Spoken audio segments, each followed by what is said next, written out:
Good evening. Welcome back to the Celtic Way. It's the Celtic Way after match podcast. Motherwell 0, Celtic 3 reaction. I'm Tony Haggerty at Haggerty10 on the Twitter handle, X handle, and I'm joined tonight by Ryan McGinley at the Ryan McGinley. Alistair Johnston leads his side to victory in North Lanarkshire as a strapline on the headline. I picked Alistair Johnston or Luk McCowen, even there, Ryan, on that one. But yep. Good evening, Ryan. We were both at Fir Park today. Goals by Luk McCowen, Alistair Johnston, Adam Ida. Celtic 3-0, comfortable victory in the end. Could have been different had Lennon Miller not hit the post and the crossbar with the shots early in the first half. But that apart, Celtic ended up, as I say, convincing winners in the end. And Liam Gordon sent off for the home side with a tackle that I think if you see it back, you'll realise why he was red carded. But yeah, lots to talk about, Ryan. Did you enjoy that first and foremost? I did, yeah. Thank you very much, Tony, for the introduction. Appreciate it. Yeah, it was a good performance, especially away from home. It was nice to have a straightforward one at Thir Park because the past two times that I've been there, it's been anything but straightforward. They have really they've been through the ringer in North Lanarkshire, that is for sure. But that wasn't the case today. Yes, they had to go through a little bit of adversity at the beginning through the two shots from Lennon Miller, who I thought again had a really good game against Celtic. That's 2 or 3 times. I think he's certainly become a person of interest to Celtic in terms of the future for sure. Due Maybe even diligence, something to Ryan. look If at. Celtic are doing their due diligence, they'll be all over that, and we shall He see is the what top. transpires He's in the the top future. Scottish talent Yeah, in the domestic league. And Celtic, like Ajax do, like PSV, Feyenoord, they do with the Dutch players in and around it. They'll go and buy the best young players and add them to their squad. That's what Celtic should be doing. They should be picking up the best young Scottish talent and making sure, because when it gets round to the Champions League and you need homegrown players and you need association trained players, then having guys like this that are quality both on and off the park, on the park in terms of footballing ability and off the park concerning ticking boxes of getting into UEFA criterias, then it's a no-brainer. And I thought he was good again today. He's a guy that really impresses me whenever he's on the ball. He's got a maturity that's beyond his years. What age is he? 17, 18 years old. yeah. Um, he's going to be a special talent. He's going to be a Scotland international before too long. He's already doing it for the under-21s at the moment. Yeah, I think Celtic should be looking at that player. But it was all about Celtic's midfielders today. As much as you got as much as Lennon Miller hit the post and hit the crossbar, everyone will be talking about Luk McCowen and his first start for the club Funny and that, his second goal. Yeah, it was just a really good performance again from him. It's good that he showed that from the starting lineup and not just off the bench. He's not just a super sub, but he can do it coming off the bench too. So overall, delighted with the 3 points. 3 points closer to where Celtic need to be, and the challenge was set by Aberdeen yesterday by them winning. Celtic going and win it at a bit of a canter away from home. So yeah, all pressure then goes to Wednesday on what's sure to be a mammoth night in the Scottish Premiership. Now, yourself and myself have been waxing lyrical about Luk McCowen. We've not been the only ones doing that, but we both put him in our starting 11s today. And Luk McCowen dug Celtic. I wouldn't say he dug them out a hole, but he got a goal at an important stage of the game for Celtic because Motherwell had the kind of opening exchanges in the first quarter of the game, I would say, but it was Luk McCowen's goal that settled everybody down. Took it brilliantly, Ryan. Tried to play the ball into Kyogo. The ball broke off the Motherwell defender, and he just took charge from there. Got it under control and buried a low shot past the goalkeeper. Excellent goal. And after that, Celtic didn't look back. But I kind of you kind of think that it's Luk McCowen's world, and we're all living in it at the minute, Ryan, aren't we? He's living the dream. He's just living the life, and he is loving being a Celtic player. And it capped off a tremendous week for Celtic. 2 clean sheets.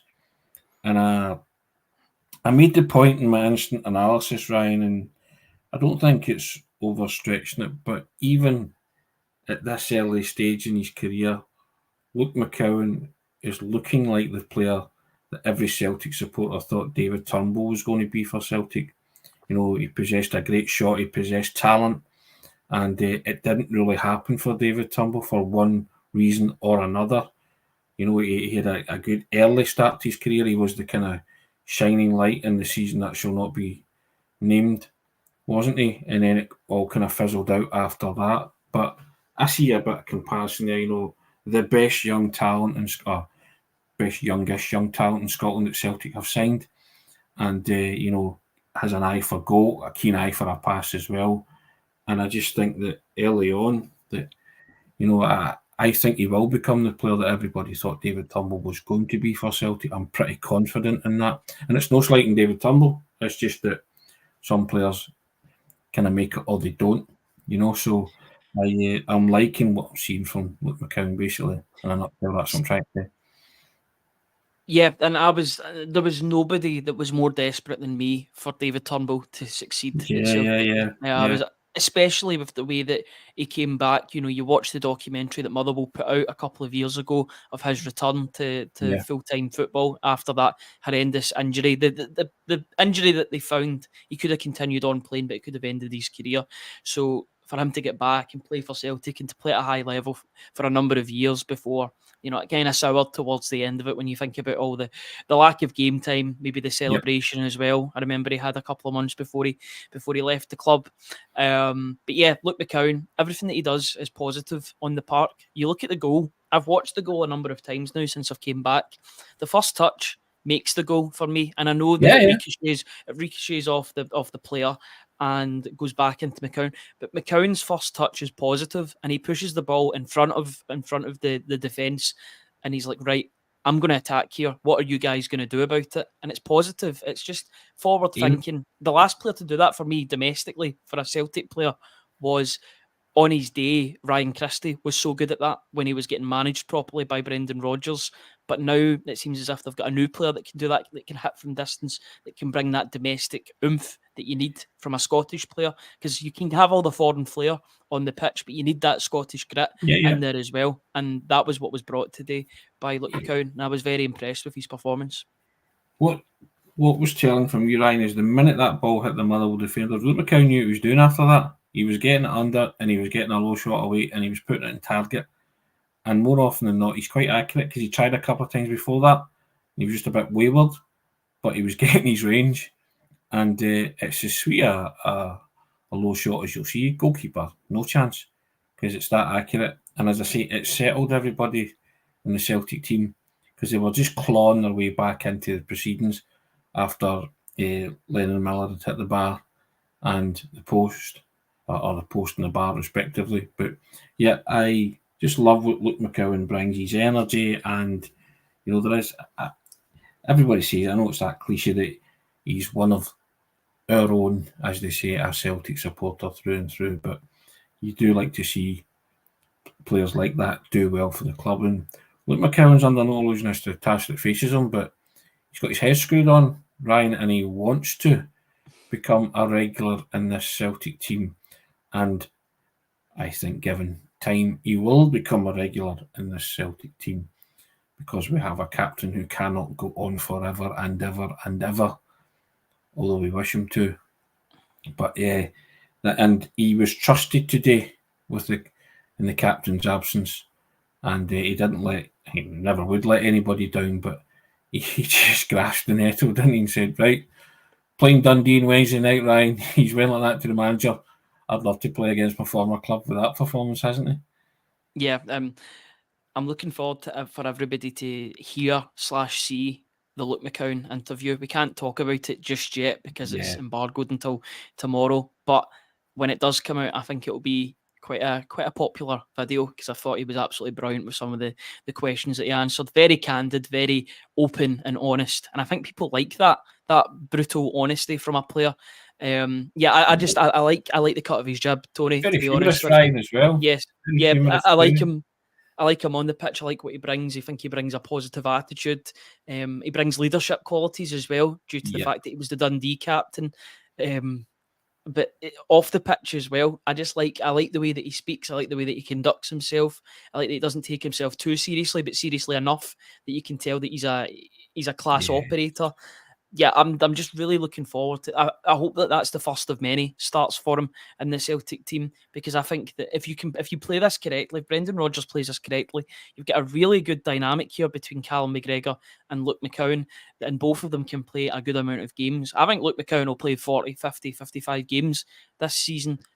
Whether he's starting games or coming off the bench, he'll be making an impact in the vast majority of them.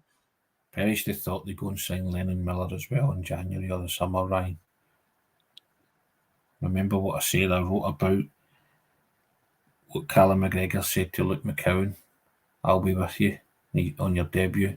Just do what you do, but I'll be beside you. And I wrote in the future that Luk McCowen could be saying that to a player like, and I went off the top of my head, Lennon Miller.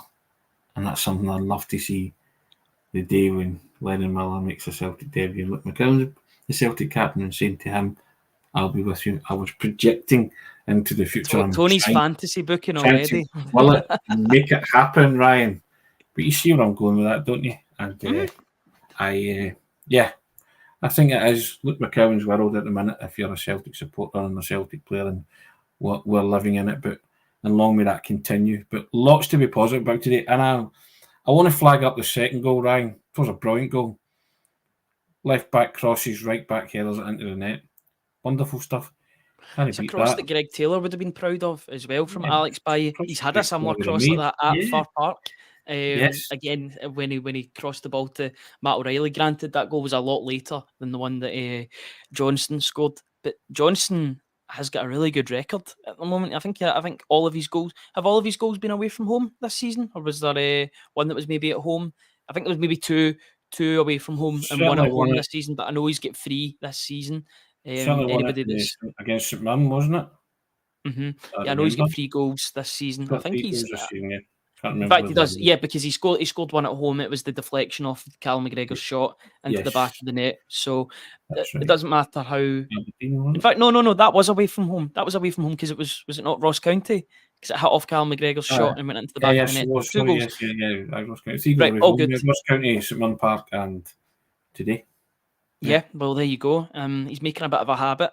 I know that there's certain teams that struggle scoring away from home, and Alistair Johnston has a better record than those certain teams. I did see that tweet that was going about, and that's great because it means that Celtic are scoring from all over the park. Great ball in from Alex Bailly. Love to see that from the youngster, 20 years old, but there's something there with Bailly, Tony. I don't know what it is. It's just there's potential there, and I hope that he's here longer than the 1 year, and Celtic can really nurture that talent because I can see the making of a solid left back here. Maybe it's succession planning with Greg Taylor. Maybe they're on to, maybe they know more about Greg Taylor's contractual situation than what we're getting led on in the media and what's getting spoke about. But you know, if Bailly is going to be the replacement, he's shown more good things than bad things in a Celtic jersey thus far. Yes, he's got that bit of a self-destructive gene in defence at times, but that it's not cost Celtic too much, which is good. But on the ball and going forward and attacking, he looks like one hell of a player. Or he looks like he's going to be one hell of a player. I think he's getting more comfortable in his role and his his position within the team. And with that comes confidence. That's 2 clean sheets in the bounce. He's been part of a defence that's kept 2 clean sheets in the bounce. Trusty in Scales as well, forming a decent partnership, doing very well and shutting out. And Cameron Carter-Vickers coming on for like 20 minutes or so. You say to me that Cameron Carter-Vickers actually upset the rhythm of the defence when he came on because he's the only one that thinks that. Yeah, used to, and Trusty was kind of like. He was used to having Scales beside him, but Scales ended up out on the left, didn't he? And in a back 3. So, but yeah, I loved what he brought up to the table on Wednesday night. I liked him today. I just thought that cross for the header was just waiting to be buried. So excellent, and he is really growing into that Celtic jersey. And you know, Celtic by the end of the season, I think he'll have made a fantastic contribution to Celtic. And hopefully more success, and hopefully we're in a position to maybe say, you know, do you want to stay? And the player might want to stay, but I'd hate to have him come onto a real game, Ryan, and then we have to part with him. It would be, I guess that's the position we knew we might be in when we agreed to the loan deal. But yeah, I just hope something concrete can come of that if he shows that he is the player that we all think he can go on to become this season for Celtic. Yeah, and I did read a report that he rejected an option to buy on the deal, which I don't have a problem with at all. He's a 20-year-old. He wants to break through at Barcelona. I think that shows ambition. If he hasn't put an option to buy, he wants to keep that door open until it might be closed on his face. But if that is the case, then I don't think Celtic would be a bad second option for the young player, especially to hone his talents under a manager like Brendan Rodgers, who has Yeah. that proven track record of developing young players. He made Kieran Tierney into the player that he was. Yes, Ronnie Dyler gave him his debut. Brendan Rodgers made Kieran Tierney. He's made other players as well. He improved Stuart Armstrong. He improved Moussa Dembele. The list goes on. He made Scott Sinclair away from Celtic as well, and then he played some of his best football for Celtic. The track record is there for a young player. It's so... It must be appetising knowing that you've got a motivator and a man manager in charge that has got your career's best interests at heart. And he clearly enjoys working with this group of players. He says it's an honest group of players. They always want to learn. They're always like sponges, and they want to learn and learn more from all of the coaches, not just Brendan Rodgers, but the coaches such as John Kennedy and Gavin Strachan. So it's clearly a good group of young individuals. And if Bailly can stay longer than the year, I know we're only in October, so we've still got basically a full season left of him. But I'm enjoying what I'm seeing so far. Defensively, still yet to be tested, and a massive, when the chips are down. Even though he did do well against Atalanta, but I think on the ball, that range of passing that he's got looks really, really positive, and you don't stay that long at La Masia if you're bad on the ball. Yeah. So the fact that he's up to there, he was playing for Barcelona in pre-season, he's clearly got something about him. And those people that maybe judged him after one or two games, give a guy 5-6 games before casting judgment on a player, because he's a 20-year-old playing for Celtic. You still got the assist of the season from me. You won't top that assist that he did at McDermott Park. I'm sorry. That's just 5 sides. A good one against Paulo Bernardo at Falkirk as well, or against Falkirk. Yeah, well, to be disputed, the one at McDermott Park particular. Oh, thank you, 420 somewhere. Gifted a Celtic Way membership. That's very, very kind. Ryan, you're big on the membership. Do you want to read the strapline at the bottom? I certainly will. Guys, thank you to everybody that has joined us as YouTube members. We really do appreciate it. If you want to support us just a little bit more, please, first of all, subscribe to the channel. That is completely free. And you'll be notified when we go live with videos like these. Also, we've got pre-recorded videos as well as morning briefings Monday to Friday, so keep an eye out for them. But if you want to support us that little bit more, become a YouTube member. £2.99 a month. You'll receive early video access, priority comments, and exclusive members chat function. £2.99 a month. If you want to get involved, then please do so. And thank you, 420 somewhere, for gifting that to somebody else. We've got another YouTube member on the scene, so we thank everybody that has done so far, and to those who still want to, we appreciate you doing so. Yeah, and thank you to the 350 people, or 352 people now that have joined us live, 5 to 9 on a Sunday night. Ryan, can't beat it. They're joining us live to talk about Celtic.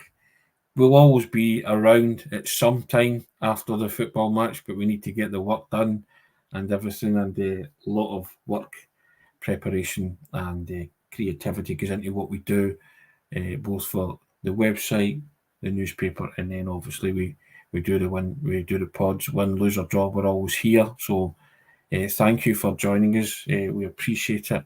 As I say, 5 to 9 on a Sunday night. Thanks, guys. But it's always good to talk about a Celtic win, isn't it, Ryan? It always makes it better. I always say result dependent. Your weekend's always result dependent. Yeah, but I mean, I suppose with Sunday games, Sunday at 3 o'clock especially, a lot of the weekend is gone, but it certainly makes your weekend even more so when Celtic get that result, because even though we were both off yesterday, we were both thinking about that game. We're thinking about the next game, and now that You're game's never out off, the way, are you, Ryan? You're never off. Come on, tell the truth. You can never turn it off. You can never turn it off. Yes, you might not be working, but you can never switch it off. I guess that's one of the main pros about the job. Really, is the you're speaking about what you enjoy and what you enjoy outside of work as well. But it just so happens that the thing that you enjoy is your work too. So yeah, but already automatically you're thinking about Dundee on Wednesday. You're thinking the storylines are already being set. Luk McCowen against his former team.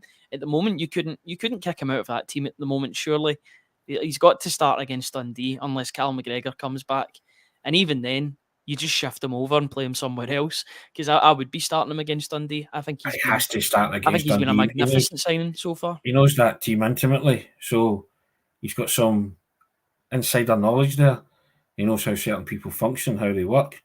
I think it's you'd have to start them against Dundee for that factor alone. Just my thoughts, but yeah. And if Callum McGregor comes back, then you shunt him a long one, and you bring in either.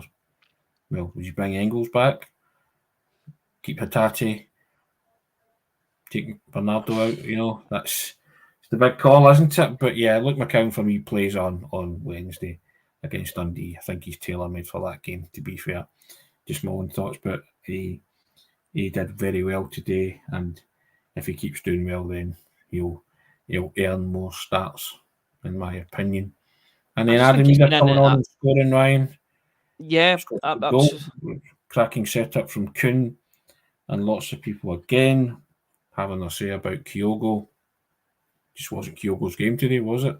I think one of the boys in the press box said at one point they had more touches than Kyogo, didn't they? So it was one of those games again for Kyogo where he didn't get any real decent service, didn't really have a chance of note, did he? And ran around without the ball, but just wasn't happening for him.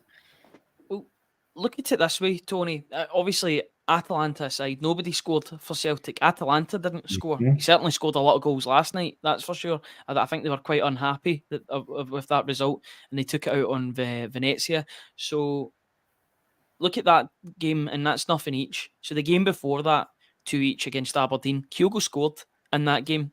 Adam Eder didn't score in that game, and the argument was reversed. Now, on today, Kyogo didn't score, but Adam Eder scored. There's no problem here. There is no problem whatsoever that Kyogo didn't score today because Adam Eder did. And if you've got at least one of the two strikers scoring, that puts you in a really good position. I know it was a goal to make it 3-0 at the end. It was purely academical, really, but it's still a goal. It still heightens that goal difference. Aberdeen only won by 1 goal yesterday. Celtic won by 3. So that's another 2 goals added to that growing list. I think that's plus 24 now, I believe, on the goal difference, which is quite a good total, even though it probably should be more. It should be 30, 35 with the chances that Celtic have had and squandered.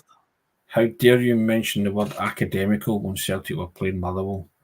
That's not the Dunkirk spirit, Ryan. For the pride of Lanarkshire, or so they say. They both fight over that title for the pride of North Lanarkshire. Hamilton Listen, I'm a Coatbridge boy, so that's Albion Rovers for me. Hamilton Academic have been Motherwell's fiercest rivals. And I've got a soft spot for Hamilton Academical because I used to be their commentator on Hamilton Academical TV. So, yeah, but indeed, carry on. See, the Eder goal was an almost carbon copy. 90% a carbon copy of the goal that he scored against Motherwell the last time he was there. The only difference being is that he got more pace on this touch than the last one, in which the last one he kind of caressed into the back of the net late on to score the goal to make it 2-1 on the day. But this one, it was a great cutback from Kuhn. It was great pace.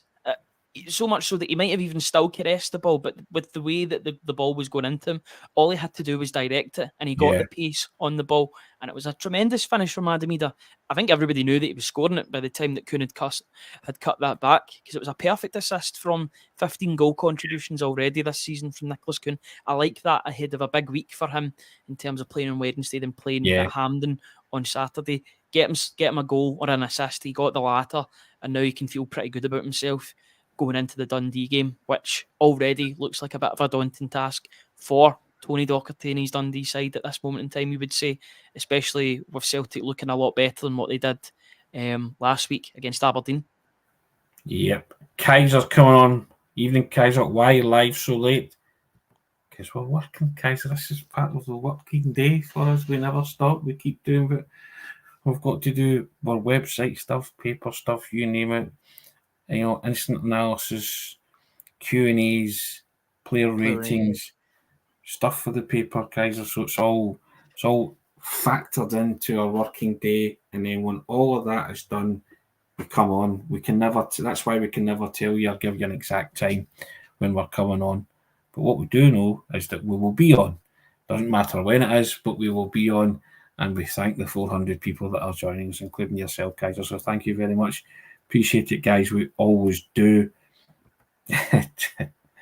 Tony, you're a legend. No, I'm never a legend. I've said this before. What was it? Jose Mourinho said he's a special one. Jurgen Klopp said he's a normal one. I'm a Jurgen Klopp kind of guy. I'm a normal one. Ryan will tell you that. Won't you, Ryan? Yes, absolutely. I will completely agree with that. What he does for a living, and we hope that comes across. And yeah, sometimes we're late. We get that, but I always say that it doesn't matter when we come on. You guys are always with us, and we love it. We love speaking to you, and we love getting your thoughts. There you go. Runny Jamie Tikkun for the space to cut it back should also be highlighted. Put some The running. two of them really play well together. They understand each other's positions and where to go. When one of them runs, when one of them stays back, when one likes to overlap and when the other one likes to cut inside, they both understand. They're on the same wavelength, and it's to the benefit of the team. The two of them are just electric together. It's a really great partnership, but it's actually quite underrated. It's funny. It functioned well in Bergamo. Mm-hmm. The two of them, despite the fact that Alistair Johnston picked up an early booking with a card-happy referee who Celtic have suffered under before, but I actually thought the two of them were great. You talk about underrated. Kuhn's defensive side was underrated the other night. It really was. People probably didn't think they had it in him. And then there was a couple of times they thought he was, negligent when he went forward. He's probably knackered, actually, by the time he was going forward and those late kind of opportunities presented himself. But, yeah, I like that dynamic. Alistair Johnston and Kuhn down the right-hand side. It's been excellent so far this season. So that is worthy of a shout-out, Ryan, to be fair. Now, the other major talking point was Dyson Maeda. The goal that wasn't a goal, that wasn't a penalty, that wasn't anything. You were going to talk about his hair there, Tony. Because the real deal, David Dickinson didn't actually know what to give. I was screaming that at the time in the press box. I said, this guy doesn't know what to give. He doesn't know whether to give a goal or a penalty. And then all of a sudden, he was waiting for VAR to bail him out. And then VAR took the easy option by saying it was a handball. Now, if Maeda's handled that into the net, he's handled it into the net for a reason, because he's been hauled to the deck.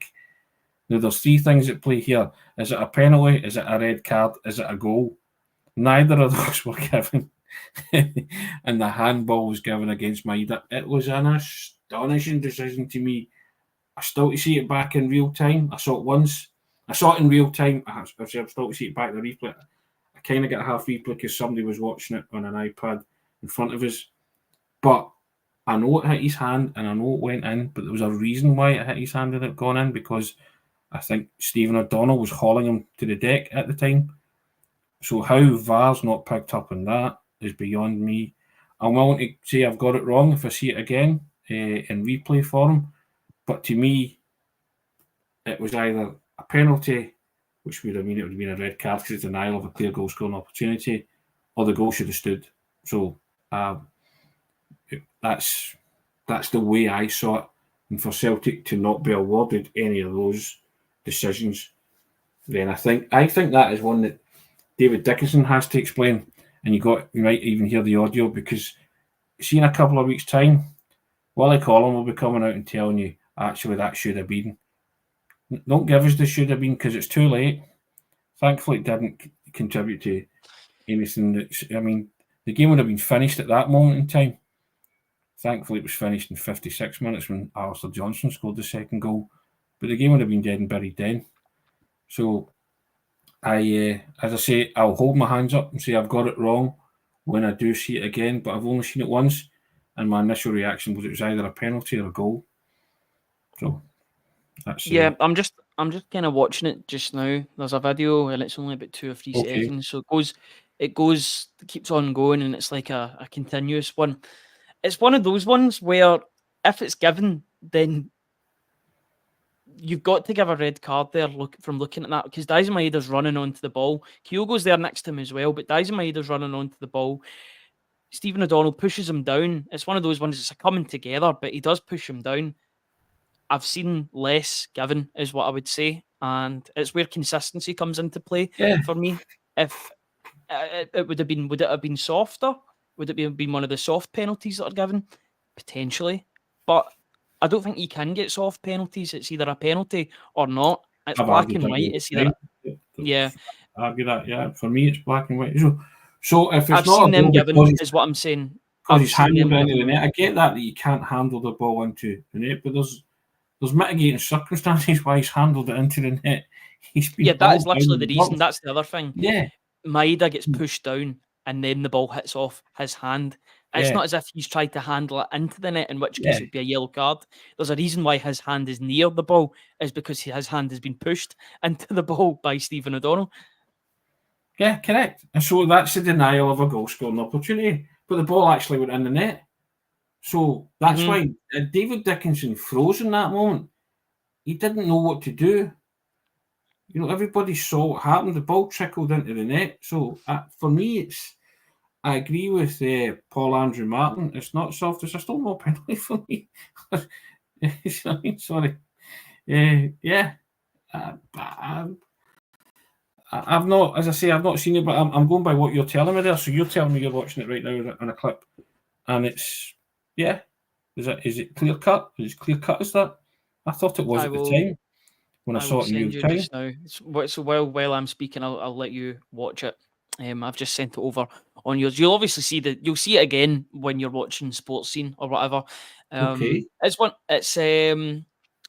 It was a contentious moment because Celtic were 1 goal up at that point. They thought that they were 2 goals up, and yeah, there was a sort of weird, sort of in between, like a purgatory sort of element of the game, in which what was happening here, was it a goal? Was it a foul? And it's somewhere He's kind of came across him and pushed him to the ground, hasn't he? And impeded him from getting the ball. And so, penalty for me, But I've got to you've got say. to have a look, and people are saying this in the comments, and I agree with this. How has Maeda handled the ball? How have we got to that situation in the game? We've got to the situation in the game because he was pushed to the ground by Stephen O'Donnell, who is getting beat by his man. Maeda's sharp, he's quick, he's going to score. Instead, he gets pushed to the ground and it hits off his hand as goes in. Maeda gets punished for going for the ball there, in my opinion. Why does the attacker get punished there when it's the defender that commits the offence? Maeda gets punished for doing what every striker does, try to score a goal, and is fouled in the act of doing so, which if you're fouled in the box in the act of trying to score a goal, usually constitutes a penalty. How they can arrive at that decision that Maeda's handled the ball is beyond me. And I saw it at the time. I was like, wait a second. And I think he would have let play go on if that hit the post and came back out, right? He was going to let the play go on and happened to hit the post and trickle over the line, and then he was like, he just froze, and then he was like waiting on VAR to intervene and get involved, because he never even went to the screen, Ryan, to have a look at it himself. He didn't even go to the screen and watch it himself. And that's the inconsistency, and it's glaring for me. And as I say, I know you can't handle the ball into the goal, but sometimes these things happen. So I don't even think you can. I'm baffled See, by with it, this I whole have to say. incident, you can't Yeah, even blame the technology. And I believe that the technology is shoddy and it's a light version of what VAR should yeah, be. I think there should be a universal system. Every league have the same VAR, in my opinion. That's my personal it opinion. should. Just so that everybody's on the same wavelength. If your league can afford it, you've got to have the same VAR. But it's nothing to do with the technology today. It's inept from the referee. He's given the only option that he can't give in that situation, in my opinion. You either give the goal or you give a penalty. You can't just give a handball and not give anything there, because It was that absurd that older people will recognise this reference. One of the comics, I think it was Shoot, used to do "You Are the Ref," and he would give you scenarios, right? And Not the View spoofed it years ago and gave you 4 different scenarios, and answer D was book Paul Elliott. I thought David Dickerson was going to book Paul Elliott. That's how absurd it was for me, because that was, I think Paul Elliott created some kind of record. 15 bookings in a row he picked up, right, when he started his Celtic career. But, I mean, it's an absurd decision. It's the one that you cannot possibly arrive at, yet somehow they've contrived to arrive at that. And only they can explain it, because it is inexplicable, right? Yep, I know. And the thing is, you've got Alan Muir on VAR that can see that handball, but can't see the foul on Dyson Maeda. So, I mean, I don't want to get into specifics with referees, because I don't want to go down that road. But I'm not, as I say, it had no real bearing on the outcome of the football match, but it could have. Because Celtic would have been in a much more comfortable position had they had a free shot at goal from 12 yards, which you assume they would maybe have scored from. Or if the goal was given, then it would have been 2-0. But I can understand why the goal was given, because it's hit Dyson Maeda's hand. But again, going back to it, how is it struck his hand? You know, come on. How you can arrive at that decision is just... And again, I guess Willie Collum will have to come out and talk about that one. He's going to have to, because Celtic are going to want an explanation on it. So, but there you have it. Anyway, I'm just delighted that it's been a very good week for Celtic, European-wise and domestically. Ryan, they got back on a domestic horse, and 2 clean sheets with Austin Trusty and Liam Scales at the back of the pack. And, you know, I don't say this lightly, but I know Cameron Carter-Vickers came back into the team and got 20 odd minutes today. But at this minute in time, you know me, I'm a yellow jersey kind of guy. Tour de France analogy there. But you're not breaking up Trusty and Scales at the minute, are you? Or are you? I don't know, to be honest, unless you change the system and you play Well, Scales you've at just left answered back. the question there. You don't know, you're not sure. So, you know, in any given day, they went, Cameron Carter comes back in straight for Trusty. That's a compliment to the two. That, for me, I think that's a big compliment to the two, that they've managed to have that argument. Yeah, and fair play to them, because they've had a lot of stick, particularly Trusty. Yeah. Scales is used to the stick now. It's kind of what he gets at Celtic, to be honest with you, which is a bit unfair. But Trusty, a lot of people have made their mind up about Trusty, but I thought, apart from one tiny mistake that he dealt with the same mistake that he made, because he got the ball back off the attacker after a real mix up at the back towards the end of the game. I don't think it would have mattered with regard to the way the game was going, but it would have been an annoyance after a solid performance from him. I think apart from that, his past 2 games, he's been absolutely spotless, Trusty, and he deserves to be in the team through merit, not just the fact that Cameron Carter-Vickers is injured and he's in there because of that. He deserves to be in the team because of the way that he's playing at the moment. He's looking like a £6 million defender. Long may it continue. Correct. 450 people joining us, Ryan, 9:15 on Sunday night. Motherwell 0, Celtic 3. Goals by Luk McCowen, Alistair Johnston and Adam Ida. Celtic back to the top of joint top of the table, but you can't really be joint top. Somebody's got to be on top, and it's Celtic by virtue of goal difference over Aberdeen, who themselves had a cracking 1-0 win over Dundee United at the weekend. Sets it up nicely on Wednesday night for them, who, as they entertain Rangers at Pittodrie. Let the chips fall where they may on that one. Either way, Celtic win, don't they? Scoreboard pressure. Allow that. Allow there to be nervousness at Pittodrie. Now we can talk about that game. We can actually talk about that game because it's next up. Celtic have got a job to do. They can't allow themselves to falter at home against Dundee. Thankfully, I think Dundee are the perfect side for Celtic to play against, because they'll have a goal against Celtic. That should suit Celtic if they go forward and hit on the counter, or with their possession-based football that you would expect them. You'd expect them to have 600, 700 passes in that game. It's been a bit up and down for Dundee this season. A lot of you've got wins and then losses, some draws in there thrown in too. It's not going to get any easier because I think Celtic are creeping back up to somewhat near their best again at the perfect time. I think they're peaking at the right time. Yep. And if they can put a couple of goals, now I'm not saying it's going to be 7-1 like it was last time when Dundee came to Celtic Park, but if they can put in a couple of goals before that game even kicks off between Aberdeen and Rangers, then all of a sudden it's on a knife edge and they're like, right, we need to win here. Both teams need to win anyway, but relay that message to the players, to the 22 players that are playing up at Pittodrie, and put the pressure on. Celtic are well in control of their own destiny here. They just need to hope that both teams, you're probably looking for a draw between those two teams, if you're being honest here. A draw between Aberdeen and Rangers at this point in time, followed by a win for Celtic, and I think that'd be a perfect Wednesday. But I'm just speculating at this moment. We'll talk about the game tomorrow. But Yep. it's been a successful day for Celtic all in. Clean sheet, no injuries, goals throughout the team, defence, midfield, and attack. Can't beat that. Been a good week. Certainly has. 2 clean sheets. It's been a bit with the potential, and sorry to interrupt, but it had the potential to spiral a little bit after the Aberdeen game. Because if you think about it, to lose those 2 goals to Aberdeen, yes, they should have won late on. There was a great block by Duke, but not going back into that.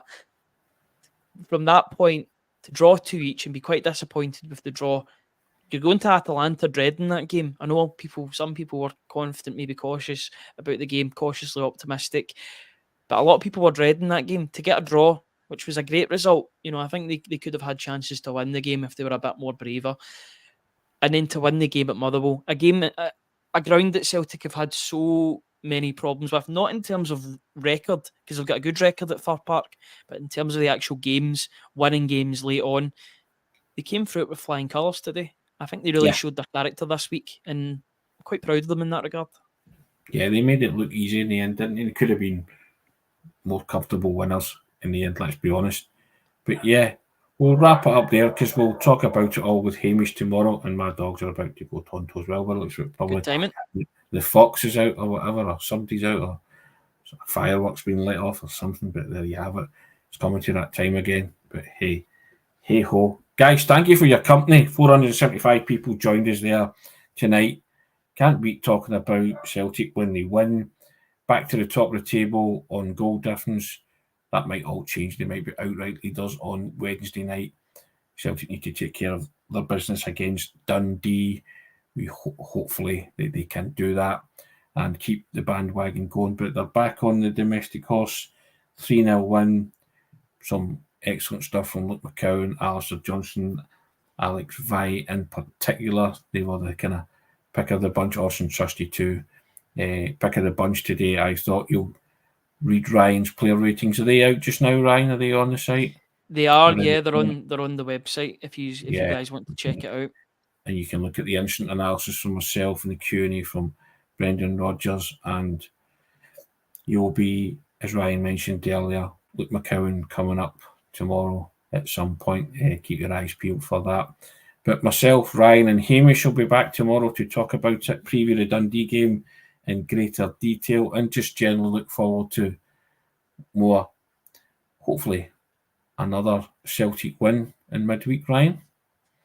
Yep, just keep on winning, keep on getting those points, and we'll get closer to where Celtic need to be come the end of the season. We've got domestic duty to focus on with regard to the Dundee game, and then it's a small matter of a League Cup semi-final on Saturday Indeed. at Hampden. The big games keep on coming. They're all big games when it's Celtic, but you wouldn't want it any other way, or you wouldn't have it any other way, would you, Tony?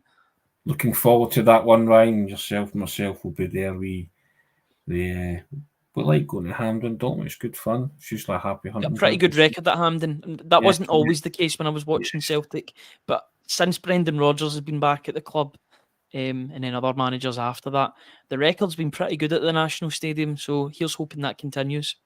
Yeah, indeed. Now, we shall say or bid you a good night, but before we go, Ryan, you want to remind everybody about the YouTube figures and the subscription and the strapline on the bottom? Yeah, first of all, thank you to the 12,000 subscribers that we've now got on the Hey, YouTube channel. Now it's time to push for 13, 14, 15,000. We're not going to stop here. We never stop, as our predecessor said when he was in charge. If you want to support our work by joining our YouTube members channel, just £2.99 a month, you'll receive early video access, priority comments, and exclusive members chat function. You can also subscribe completely free of charge, and you'll get notified when we go live with morning briefings, videos like these after the match, pre-match videos, as well as tactical analysis, and the Grand Old Team podcast as well, whenever that gets put out to the public. So if you're a member, you'll get that quicker than others, but we have more stuff in the pipeline. So just look forward to all of that stuff. And yeah, thank you to everybody that's subscribed so far. We really appreciate it. it's been a long day, Ryan, but as you said, we wouldn't have it any other way. We love doing what we do. We're passionate about what we do, and we do it with an honesty and a humour. We hope that comes across. But yep, enjoy the rest of your weekend, guys. Enjoy sports scene if you're going to watch that, or have taped around, or enjoy watching the goals back and the instance back from Motherwell 0, Celtic 3. But another 3 points, Celtic back to the top of the table, Ryan. That's all we can ask for. That's it. Absolutely. 3 points on the board, 4 points altogether in all competitions. Cannot complain. It's been a good week, and here's hoping that next week is just as good, if not better. Indeed. We'll see you tomorrow, troops. Take it easy. Have a wonderful rest of your weekend. Cheers, guys.